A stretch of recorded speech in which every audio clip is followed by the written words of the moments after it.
عورت اسلام کے بعد۔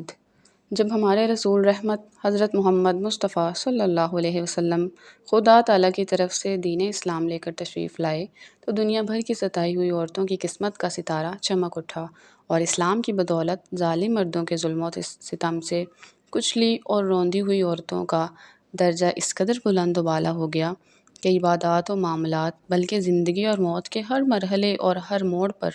عورتیں مردوں کے دوش بدوش کھڑی ہو گئیں اور مردوں کی برابری کے درجہ پر پہنچ گئیں۔ مردوں کی طرح عورتوں کے بھی حقوق مقرر ہو گئے اور ان کے حقوق کی حفاظت کے لیے خداوندی قانون آسمان سے نازل ہو گئے اور ان کے حقوق دلانے کے لیے اسلامی قانون کی ماتحتی میں عدالتیں قائم ہو گئیں۔ عورتوں کو مالکانہ حقوق حاصل ہو گئے، چنانچہ عورتیں اپنے مہر کی رقموں، اپنی تجارتوں، اپنی جائیدادوں کی مالک بنا دی گئیں اور ماں باپ، بھائی بہن، اولاد